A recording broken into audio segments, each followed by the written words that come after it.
Hey friends, it's Carolyn. In this video, I'm going to be taking you along with me through my first week of teaching history and literature to upper school students at a classical academy. I'm going to be careful what I film and what I say for privacy reasons.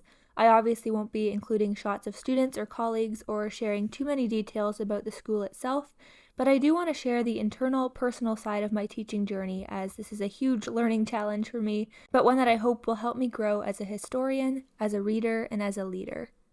Okay, first day of school wrap up, I left thinking, wow, that was just so much fun. I'm feeling much more confident now about my ability to lead a classroom because it went so well today, and I'm just so excited for the rest of the year. And I really love all the kids. I think they're going to be an awesome bunch to teach. And I'm feeling that adrenaline rush right now after completing my first day of teaching and really, really loving it. Yeah.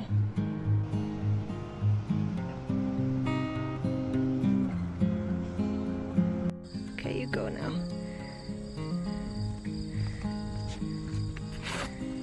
Whoa.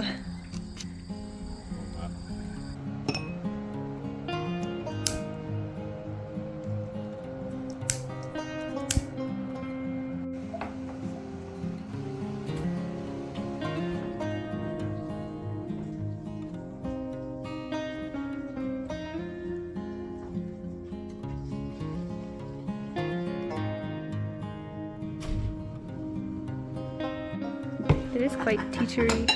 She's very smart.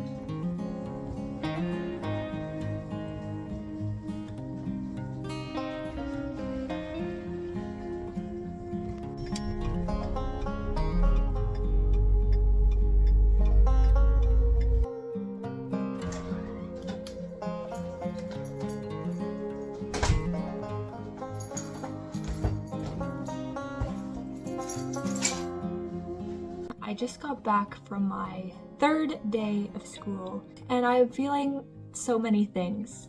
It's been so good in the sense that I've been loving the conversations that I'm having with my students. I've loved getting to know them. I love to see them so excited about so many of the subjects that I'm teaching and the books that we're reading. That has all been super fantastic. I love what I'm teaching. It's so great. I mean, it's so great that I get to dive into ancient philosophy, ancient literature, ancient history with my grade 9 and 10s, and into medieval history and literature with my grade 8 class. It is so fun. But I'm also realizing that being a teacher, it's not easy, especially this first week of school when you're just learning the rhythms of the school, you're learning the routines, you have to memorize so many different times of day when you're supposed to switch locations, switch topics, switch whatever. There's just 100 things to think about at once, and I'm really struggling to keep everything organized, to stay organized, but just to keep my mind organized. I teach grade 8 for an hour and 20 minutes, and in that space I'm switching gears so many times, just with the different books, the different lectures, the different intros to this, intros to that, the different parts of our liturgy and our daily activities, the different assignments. It's just constantly switching gears, even though I'm in the same class with the same kids for the hour and 20 minutes. And then with grade 9 and 10, some of the time I have to switch locations, and then when I'm not in my own main classroom, I get so disoriented and frazzled, and then I'm with them for an hour and 20 minutes, and I'm switching from all different subjects and activities, and I'm moving in a space that isn't fully mine, and it's a lot to get used to. I know that these wrinkles will be smoothed out as time goes on, as the weeks go by, and as I get more used to my routine, but right now I'm just wow, am I even doing this right? Am I gonna feel so kind of anxious and wound up about getting everything right all the time? I think what I'm learning is that I need to be more patient with myself and take things more slowly and give myself more grace to this is my third day of teaching ever. So it's okay that I felt stressed. It's okay that I had a hard time balancing and juggling and getting everything done. It's okay that I'm already falling a little bit behind on my lectures because we're taking more time to have discussion. And yeah, I want things to flow naturally. I want discussion to arise naturally in my class. I want to go down those rabbit trails. I want students asking questions and taking me off track. But then my problem is, okay, then how do I How do I get back on track? How do I plan ahead for the next day to cover what we missed the previous day, while also covering what I had planned to get into that next day? So there's just so many things to think about, and that is the number one takeaway from my first week of teaching. And I've already made a few mistakes, like I thought I was going to be in my homeroom class, 4A class. The students came in, joined me, we got started on class, and then there was a knock at the door, and I realized that actually I had to move with these students out of this space for that period and relocate somewhere else in the school, and I had completely forgotten about it. So I got myself all organized in that classroom just to have to leave 10 minutes later. And just things like that where I felt really stupid and insecure and embarrassed after that happened. But it happens. It was the second day of school. The schedule is complicated in the upper school with the upper grades. That's just the way it is. And so I just need to take a deep breath and forgive myself for those mistakes, I guess. Now, I want to be careful that I'm not sounding too negative here, because even though teaching is obviously a very steep learning curve, and it's one of those jobs where there's always something else to do and there's always something else to think about and prep for, it's been so fun. The school that I'm working at is literally the school of my dreams. I love its philosophy and its style, and the principal is fantastic. The staff are great. I have so much support and so much help, and I've been encouraged so many times already by different staff members. So I am so grateful for that. And the kids are sweet and funny and patient and understanding and so keen, so receptive to what I'm laying down. So that is also obviously so encouraging, and I'm so hopeful that that continues, and that's what I wanted to see, and that's why I'm teaching, because I want to share my passion for history and literature with these students, and I want to see that grow in them, and I want to see them grow in their knowledge and their confidence in their understanding of these subjects. As someone who's more introverted, I do definitely feel the hit at the end of the day in terms of just social battery drained and energy running low. I'm grateful that I'm teaching part-time and doing a 60% workload, even though it actually kind of does feel like 100% workload, not gonna lie. But I'm grateful that I still get to come home early most days and have a few hours in the afternoon alone to recharge, to process, to get things done around the house, and to work on my master's and my own individual projects. I'm so grateful for that, because that really gets me ready for the next day, and then every morning I am like on fire and ready to go. So far I'm loving that new rhythm to my life, and I hope that I can continue to be energized by that, and that it continues to serve me well so that I can serve my students well. I think if a student were to watch this, they would probably be very surprised by the fact that I, as a teacher, am insecure about being a teacher. Like, it's my first week of teaching, and I'm so worried about how well my students are receiving what I'm putting before them, how well I'm teaching, if I'm being fun enough, if I'm being interesting enough, if I'm being clear enough. Like, I just feel so self-conscious almost of every word that I say, because I have this idea that I need to be this perfect teacher, that I need to be the epitome of wisdom and experience and class and grace and clarity. And I realize that that's an unrealistic expectation for myself right now. And that, 10, 20 years down the road, when I've been doing this for a long time, my rhetorical skills, my teaching skills, everything should improve over time. And I don't think those skills are bad right now. They're just new. They're just open to improvement.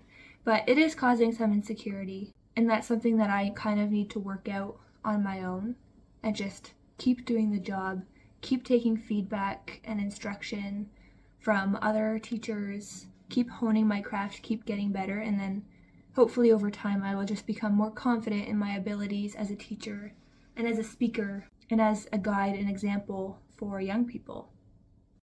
I'm going to put together my husband's birthday present now. I bought him a mead-making kit. He's very interested in how alcohol is made, and he's been keen on figuring out how mead specifically is made, which I think is really cool because mead is what they drink in Beowulf, and I'm teaching Beowulf this year. Anyways, I'm going to wrap this up and write out a card, and hopefully we can spend some time celebrating tonight. His birthday is tomorrow, and we're going out for dinner with some people tomorrow night, but I think we might start the celebrations early tonight. Steve? Oh! Sweet.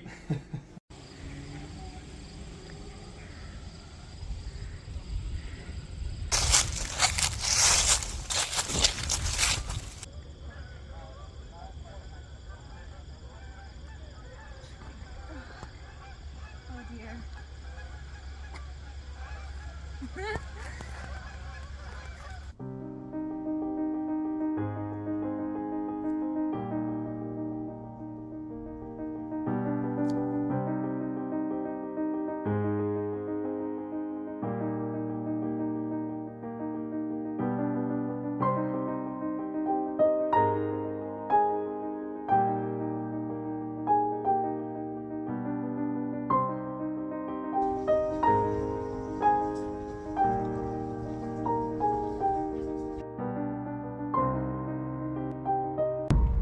I'm just driving home from my 4th day of school. It's Friday.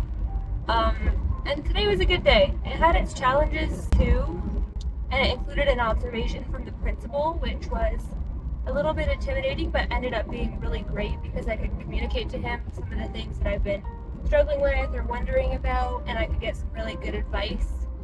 So yeah, I need to accept the fact that I'm not going to be perfect at teaching and have everything organized and do everything right the first time. I need to just accept that fact humbly and like choose to grow, choose to learn from other people. Yeah, and just hone my craft and be excited about that and not look at that as a bad thing. So yeah, overall I'm feeling good for next week, and I was able to do a bunch of prep for next week so that I can kind of just enjoy my weekend, celebrating my husband's birthday. We have a golf tournament, we have a work barbecue, we have family events, we have a packed weekend, so I will not be thinking about school for a few days. But I'm set for Monday, so I'm feeling good about that, and I have some new ideas and strategies that I want to implement next week. So yeah, feeling good. What's really fun is that my school is doing a house system based off the British boarding school model, like in Harry Potter. Hogwarts has the 4 houses, obviously, and we're doing something similar. So our upper school has 4 houses. We have student leaders, and we're going to be participating in all sorts of tournament events, fun activities to earn points for houses, but also a lot of community and service work. So I think it's a really good system for getting the students to look out for each other, look out for the world, look out for the school in a really positive way. And it's also just so fun because, yeah, it's team spirit, right? It's a little bit of competition. It's really cool. So I'm super pumped about that. I love that I'm teaching at a school like this. Yeah, it's great. So that wraps up my first week of teaching, and I give it a solid 8.5 out of 10. It was great. It was great. I just need to work on my own kind of insecurities and my own strategies to become a better teacher. Yeah. So anyways, I'm gonna probably conclude the video with this. So thank you so much for watching. Please like and comment and subscribe. If you're a teacher and you have any advice for me, let me know. If you're a student, feel free to comment whatever you're thinking about this. Anyways, ta-ta, that's all for now. Goodbye.